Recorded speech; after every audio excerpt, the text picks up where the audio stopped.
The diamonds are forever. Hi everyone, this is AFCRDTV and welcome to highlights of AFC Rushden Diamonds against Bedford Town from the preliminary round of the FA Cup. Manager Andy Peakes made two changes to the side from the last time around. Elliot Lamb-Johnson came into the side to replace Matt Gearing, who was dropped to the bench, and Richard Bunting came in for the ill Adam Confew. And it was Diamonds with the first chance of this contest, their Russ Dunkley heading just over. And then as the clock got closer to half-time, Bedford would take the lead. An unnecessarily wasted free kick from Diamonds. Possession was lost. Bedford then showed quite how effective a break can be. Ball ending up with Robert Parker, who skipped past the defender and slotted home past Finley to give the away side the lead 41 minutes in.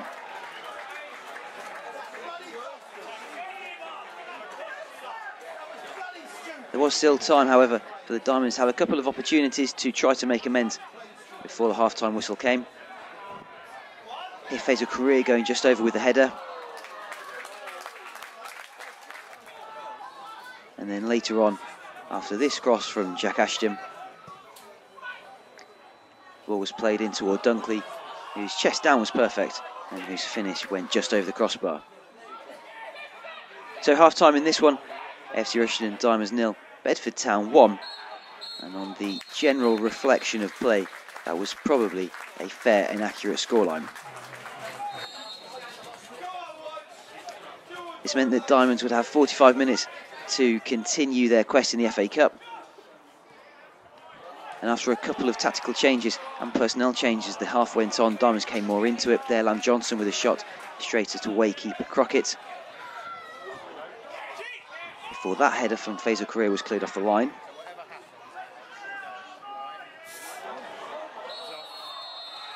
And later on, it was fortunate for the Diamonds, where Scott Cross tapped home, but Diamonds were saved by an offside flag. And as time was ticking down, a corner from Henderson was flicked on, and it was second half substitute Matty Gearing to fire home with 87 minutes on the clock, to the evident relief of the majority of the impressive 700 plus crowd. However, there were still a few opportunities for both sides. Here a drive from distance for Bedford, just dealt with by Matt Finley. And then the final chance of the game came to Josh Winters. His turn and shot was nice, although it was relatively easy for Finley to save. So full time in this very entertaining contest, AFC Rushden Diamonds 1, Bedford Town 1. For his commanding presence at the back, Liam Dolman was picked man of the match by Heavey Building Supplies, and both sides will now replay this tie on Tuesday evening to see who goes through to the next round of the FA Cup. Preliminary round of the FA Cup, and Diamond snatch at least a draw against Bedford Town, 1-1 here at the Dog and Duck. I'm now speaking on AFCRDTV with the man of the match, Liam Dolman. And good game, Liam. What did you think of the match today? Well, personally, as a side, we didn't think we played up to our expectations, and we gave a very sloppy goal away from our point of view, but we showed great character in the end. To be honest, our backs were up against the wall at times, but we've come back, we've got a draw out, and we've got a replay, so we're going to Tuesday and going there full of confidence now, and hopefully come away with a victory. Well, once again, my standard question is, what was the mood of the team at halftime? You're down, like you said, 1-0 at the break. You gave up a bit of a sloppy goal in the 41st minute. So what was Peaksy like at halftime? He just told us, obviously, that we needed a rocket, and we got one, but then he gave us the instructions to go and play the way we try and normally play. But like I said before, we haven't today, but we've come away with a result, and we go again on Tuesday, like I said. But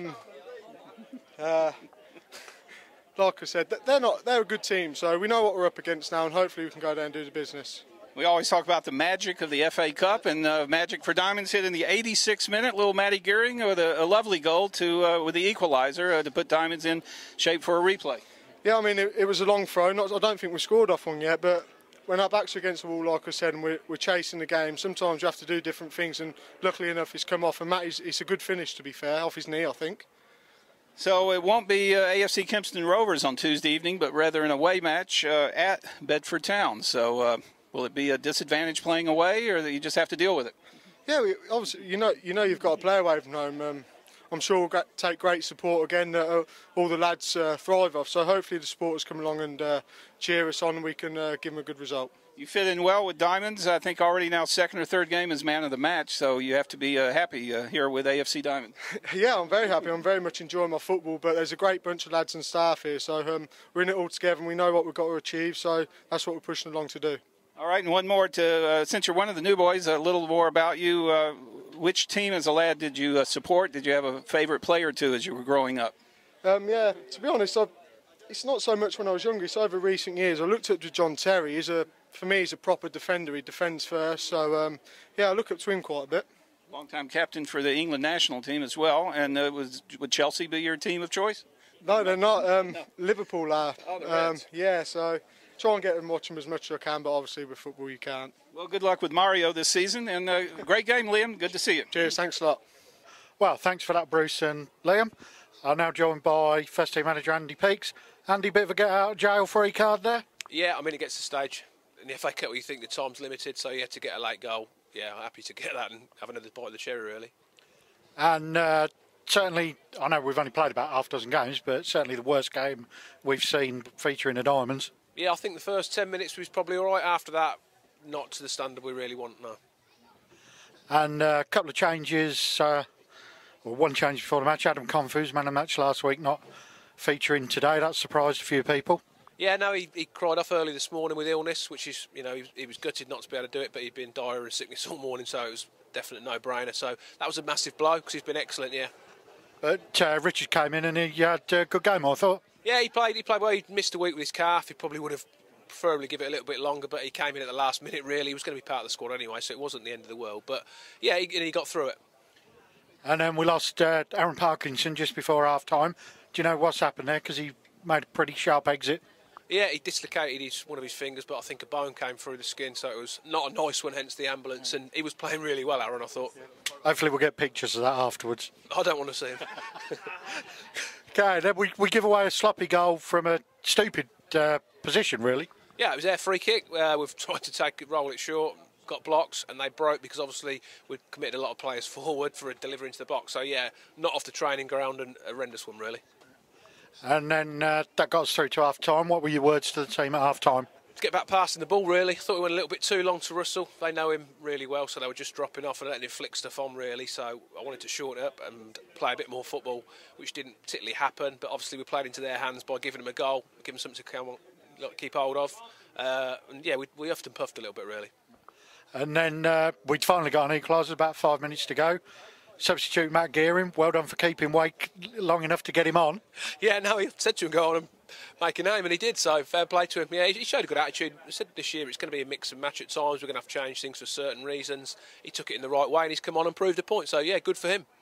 Shows the strength of the squad then when you put players like Sam Brown and Matt Gearing on the subs bench. Yeah, it does, because I wanted to put Tom on as well today because I think he might have caused them a different problem, so I would have liked to have used 4, but again, that shows you the strength we've got on the bench. That's obviously without Congy and Joe Merrill, etc. So yeah, the squad's pretty strong.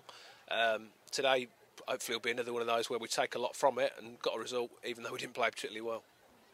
And you knew a fair bit about Bedford anyway, having played them in pre-season. Did they spring any surprises on you? They played the same sort of shape with the same players. They actually played better than the twice I've watched them today, so they obviously rose to the occasion. And obviously then they got a goal, so they got a bit of belief. But yeah, I thought they played well today. And got another chance on Tuesday. What's your preparation for that going to be?